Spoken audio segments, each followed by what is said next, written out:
In this video, we will discuss about the problems in the columns and struts. Few problems in the columns and struts.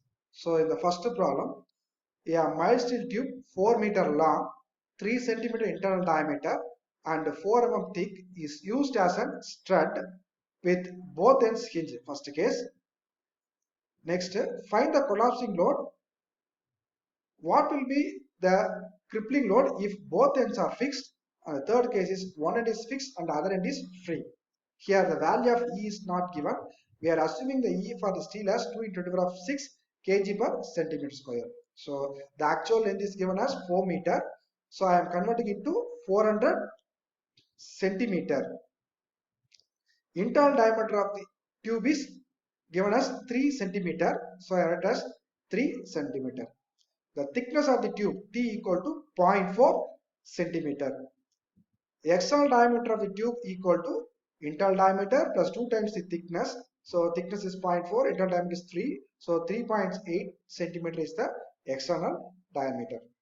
Assuming the Young's modulus for steel as 2 into 10 to the power of 6 kg per centimeter square. Now we are going to calculate the moment of inertia for the column section. We know that moment of inertia for an hollow section I equal to pi divided by 64 d power 4 minus, that is capital D power 4 is nothing but the external diameter minus small d power 4, that is the internal diameter. So pi divided by 64, external diameter is 3.8 centimeter, that is power 4 minus internal diameter is 3 centimeter. So we'll be getting the value of I equal to 6.26 centimeter power 4.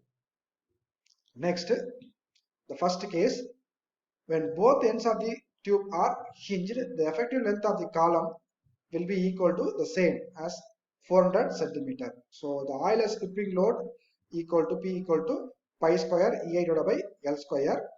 So pi square into 2 into 10 to the power of 6 into 6.26 is the I.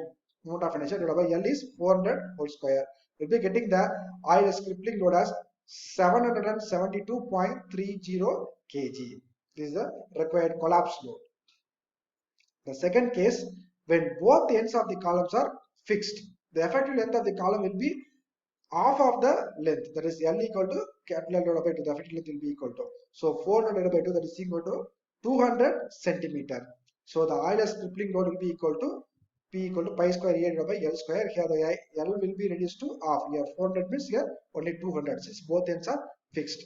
So pi square E is 2 into 10 to the power of 6 into I equal to 6.26 divided by the length is going to be 200 whole square. So the P critical will be equal to 3089.19 kg. So this will be 4 times that of the both ends hinged, because here 400, here L divided by 2. If you substitute here L divided by 2, it will become L divided by 4. So if you multiply here, it become 4 times.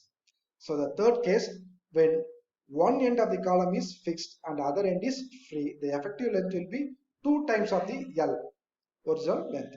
That is 800, 2 into 400 is going to be 800 centimeter. Substitute in the equation, the Euler's crippling load will be P critical equal to pi square EI divided by L square.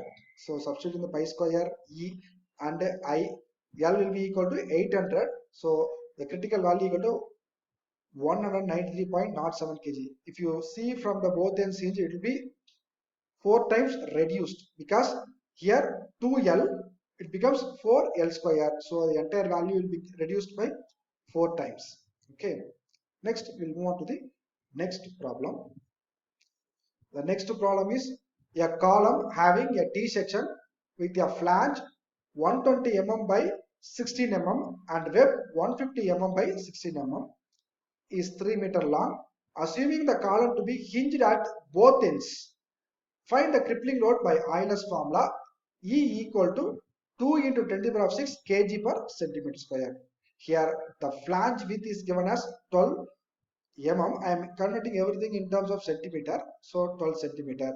The flange thickness is 16 mm. So 1.6 centimeter. The length of the web 150 mm, that is 15 centimeter. The width of the web is equal to 16 mm. That is width means thickness of the web, that is 1.6 centimeter. So E value is given here. So the length of the column It's given as 3 meter long. I am converting into centimeter, 300 centimeter.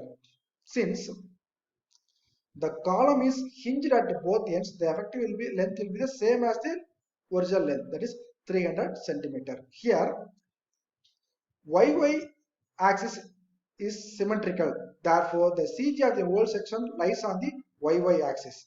So let the distance of the CG from will be for the topmost fiber will be 16 divided by, that is a 8. 16 divided by 8 is going to be 8.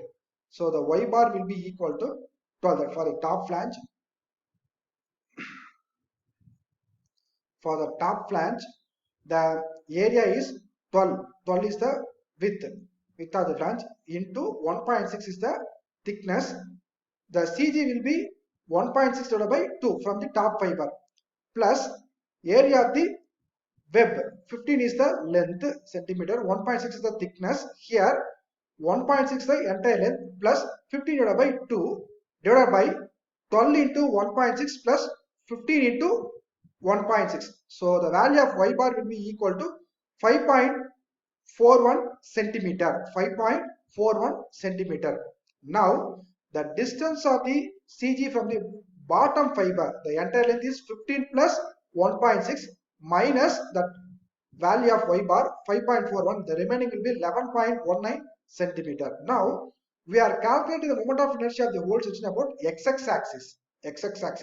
So I section 12, that is BDQ by 12. 12 is the flange width into 1.6 is the thickness divided by 12 plus area 12 into 1.6. Here 5.41 is the distance from the top fiber to the CG minus 1.6 divided by 2 whole square, that is the distance from the top flange to the CG. We are subtracting it, okay, plus web value 1.6 into 15 power whole cube divided by 12 plus area 1.6 into 15. 11.19 is the distance from the bottommost fiber minus 15 divided by 2 whole square. So the value of Ixx will be 1188.92 centimeter power 4. So the moment of inertia of the whole section about Y section. Next, YY axis. So Iyy equal to 1.6 into 12 whole power cube divided by 12. That is value about YY axis. BD, that is D into B cube divided by 12 plus similarly the web 15 into 16, 1.6 whole cube divided by 12. It's not 1.6 here. So the value will be 235.52 centimeter 4. That is the value of Iyy. When compared with 2, which is going to be here more than 1000, it is only 200, around 200. So this is going to be the minimum value we are taking for the Euler's value. Okay. Here the Euler's crippling load P critical equal to pi square EI divided by L square. Pi square, the value of E is known, 2 into 10 to the power of 6 kg per centimeter square. The I value, minimum value we are taking 235.52 divided by the length. We know that given in the problem 300 whole square. So the pre-critical value will be equal to 51655.32 kg. Okay. Next we move on to the another problem. A steel bar of solid circular section is 15 mm in diameter. Bar is pinned at both ends, that is hinged at both ends, subject to an axial compression. If the limit of proportionality of the material is 210 megapascal and E equal to 200 gigapascal, determine the minimum length to which the Euler's formula is valid. Also determine the value of Euler's buckling load if the column has this minimum length. So solution for this problem, the diameter of the solid circular cross section D equal to 50 mm. So the stress at the proportional limit F equal to 210 megapascal, that is 210 Newton per mm square. Young's modulus is given as 200 gigapascal, that is 200 into 10 to the power of 3 Newton per mm square, that is 2 into 10 to the power of 5 Newton per mm square. The area of cross section A equal to pi divided by 4 into 50. 50 is nothing but the diameter of the cross section whole square. We are getting 1963.49 mm square. So the least moment of inertia of the column section, we know the moment of inertia of the column section I equal to pi divided by 64 d power 4. D is nothing but 50 here. So the value 3.36.79 10 to the power of 3 mm power 4 mm power. Sorry, here 306.79 into 10 to the power of 3 mm power 4. So the least radius of gyration. So we know that k equal to square root of I by a. The k square equal to I divided by a, that is equal to 306.79 into 10 to the power of 3 divided by 1963.49 into 10 to the power of 4, that is equal to 156.25 mm power whole square. So this is the value of k square. So the bar is pinned at both ends. In that case, the effective length will be equal to actual length. Okay. So the Euler's buckling load equal to pi square EI divided by L square. This is L square. So P critical divided by A is nothing but the stress, that is equal to pi square divided by E. Here I am dividing it by A here. Here A, I am bringing this I here. So here we know that k square equal to I by A. So I divided by A is nothing but k. L divided by k whole square. Okay.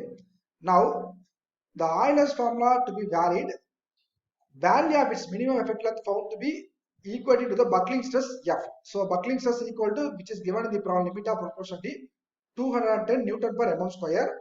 Pi square equal to pi square EI divided by this is nothing but the stress.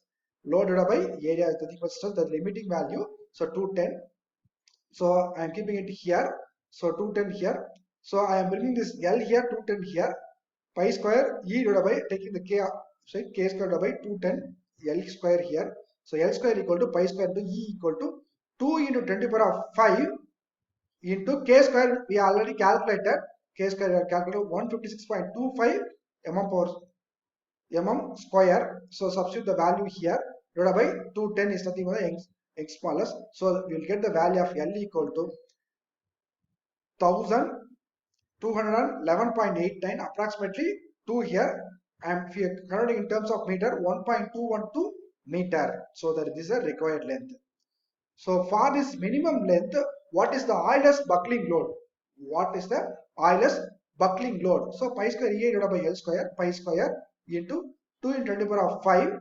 So the value of I we have calculated 306.75 into 10 to the power of 3 divided by, so the minimum length 1212 whole square will be given the value in terms of Newton. I am converting into kilonewton, 412.254 kilonewton. So the result will be the minimum actual length is 1.212 meter. Euler's buckling load for this length equal to 412.254 kilonewton. Okay.